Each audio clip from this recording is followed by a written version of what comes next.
नमस्कार. मी प्रिया. तुम्हा सर्वांचं पोथी विश्वमध्ये मनापासून स्वागत. श्री सद्गुरू संत बाळूमामा यांच्या चरणी नमन करून बाळूमामांच्या चरित्र वाचनाच्या पुढच्या अध्यायाला आपण सुरुवात करूया. 1944चा सप्ताह झाल्यानंतर बाळूमामांनी सप्ताहच करावयाचा नाही असा मनाशी संकल्प केला होता. कापशी खोऱ्यातील कोलेवाडी नजीक अप्पासो पाटील यांच्या शेतात मामांची बकरी होती. ती रात्र फाल्गुन वद्य दशमीची होती. त्याच रात्रीला रुकडीचे बापू शिंगारे, त्याचे साथीदार पुनाप्पा शिंगारे, सूर्याप्पा शिंगारे, पंडू शिंगारे, राऊ शिंगारे, येसबा शिंगारे, शिवाप्पा शिंगारे, धुळा शिंगारे, गुंडा शिंगारे वगैरे पायी चालत मामा असतील तिथं जायचं म्हणून आपला वालंग घेऊन कापशीत आले. त्यांना समजले मामा अप्पासो पाटलांच्या शेतात आहेत. त्यांनी कमरेला ढोल बांधले.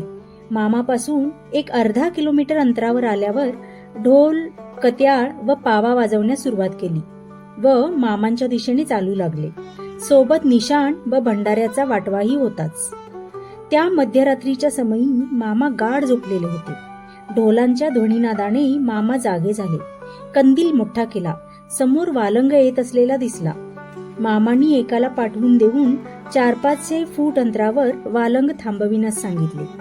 एक पाण्याची घागर, थोडा गूळ व उदबत्त्या घेण्यास एका माणसाला सांगितले व स्वतः मामा वालंग होता तिथपर्यंत चालत गेले. वालंगातील मंडळी एका बांधाच्या पलीकडेच थांबली होती.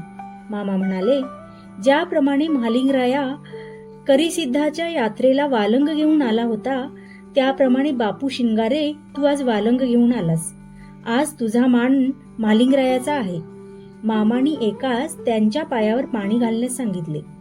सर्वांना भंडारा लावला. उदबत्तीने ओवाळले व गुळाचा प्रसाद सर्वांना वाटून सर्वजण मामांच्या तंबूसमोर येऊन बसले. त्यांचा मामांच्या बरोबर खालील संवाद झाला.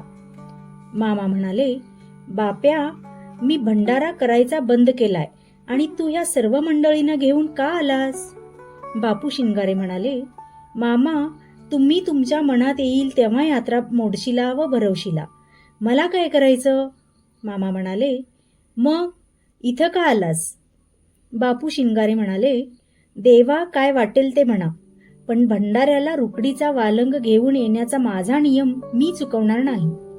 मामा म्हणाले, बाप्या बघ, विचार करून बोल. बाळू धनगराचा खुट्टा फार जगावेगळा आहे. तो तुमच्या सर्वांच्या पिढ्यानपिढीला बसेल. बापू शिंगारे म्हणाले, बसू देत देवा.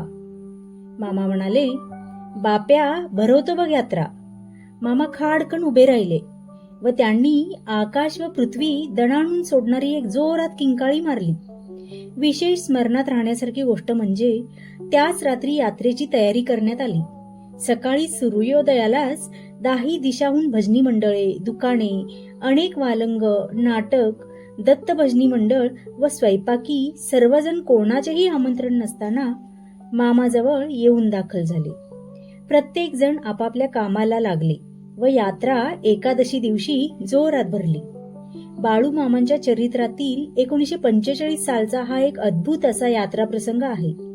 यात्रा रद्द झालेली, सर्वत्र त्याप्रमाणे निवांत वातावरण असलेले, कोणालाही निमंत्रण नाही, काहीही पूर्वतयारी कोणत्याही प्रकारची न केलेली आणि एक निसंग फकीर रानात गर्जना करतो आणि चराचरात प्रेरणा चेतवून प्रचंड यात्रेचा हल्लकल्लोळ उठवितो. ही घटना मोठी अघटित आहे.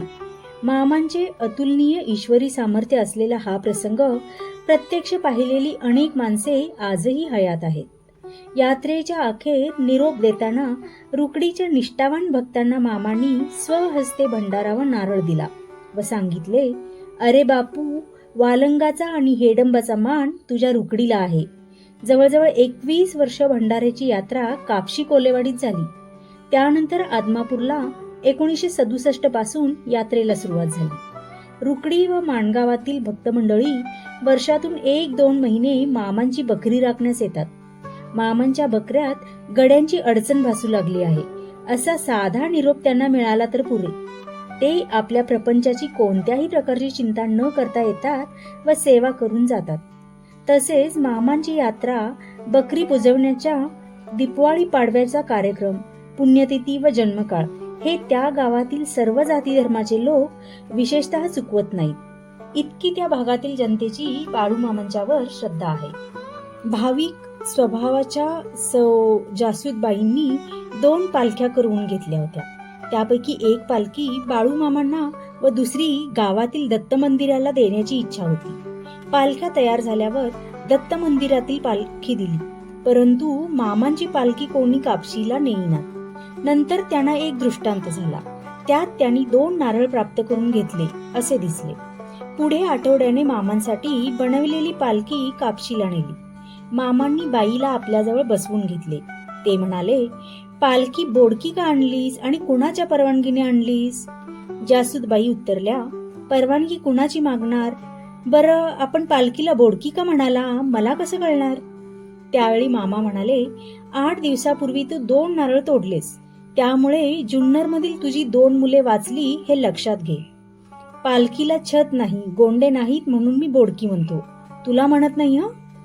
छत आणि गोंडे तूच घाल, इतर कोणाला ते घालायला परवानगी नाही. पुढे मामा म्हणाले, पैशाची काहीशी अडचण होती, तरीही कडबा विकून 250 रुपये जमवून सौ जासूदबाईंनी छत आणि गोंडे करवून घेतले. अशा प्रकारे पहिली पालखी अर्पण करण्याचा मान सौ जासूदबाईंनी मिळवला. 2 मुलं वाचली. या मामांच्या वाक्याचा उलगडा सौ जासूदबाईंना लवकरच झाला. त्यांची 2 मुले जुन्नरमध्ये नदीच्या पाण्यात भोवऱ्यात सापडली होती. आपल्या सामर्थ्याने मामांनी त्यांना बुडू न देता वाचविले होते. त्याप्रमाणे बाळूमामा सौ जासूदबाईंचे सर्वदा संरक्षण करत होते. रुकडीच्या पुनाप्पा शिंगारे यांचा आंधळा मुलगा बाळूमामांकडे गेला होता. सकाळी खिरीचा प्रसाद खाऊन झाला. सहज मामा आणि इतर मंडळी बसली होती. त्यावेळी मामा बापू शिंगारे यांना म्हणाले, बापू, या आंधळ्या बाळूला डोळे देऊ काय? बापू म्हणाले, द्या मामा.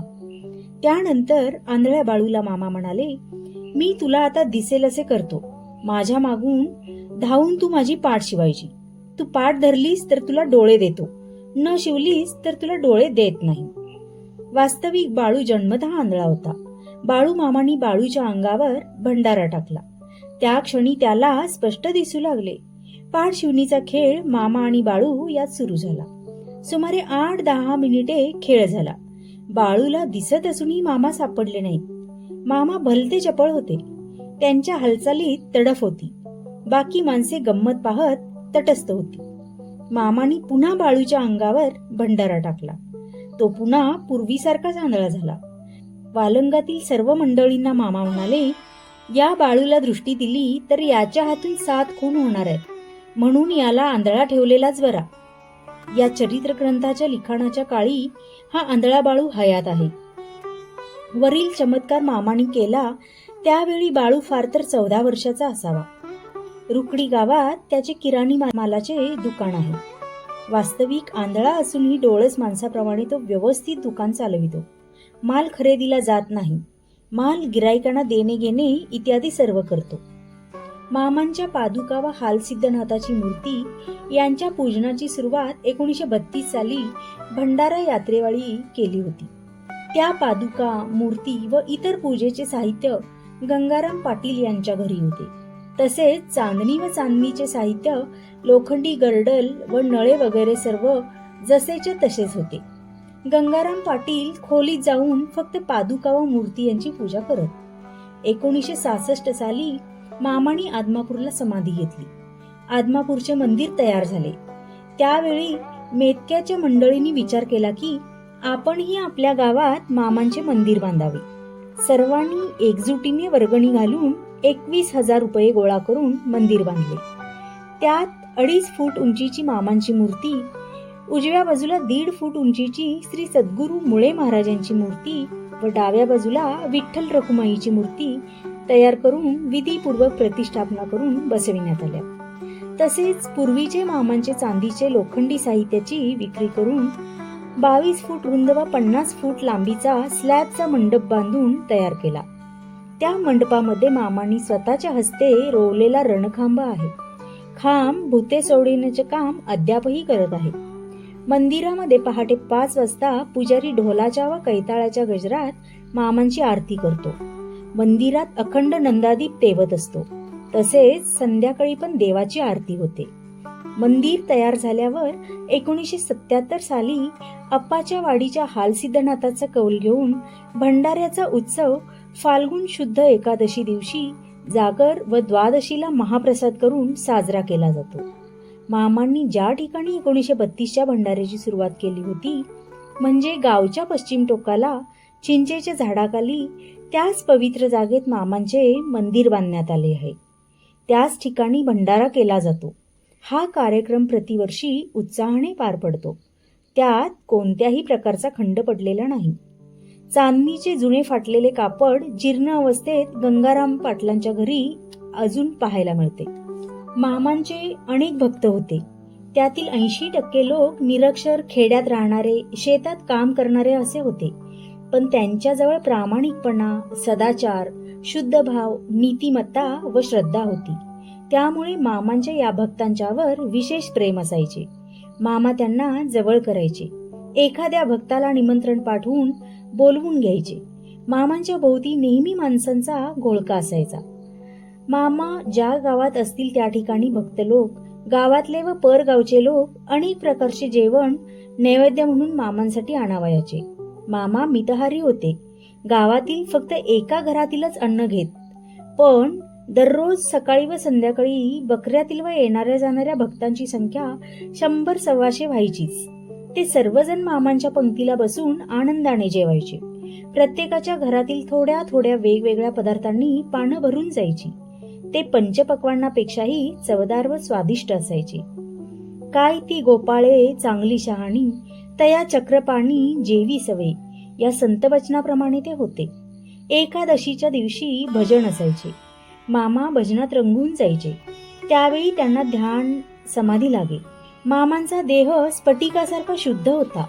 श्रद्धावान भक्तांना मामा म्हणजे दुर्मिळ कपिला षष्टीचा योग आहे असे वाटे.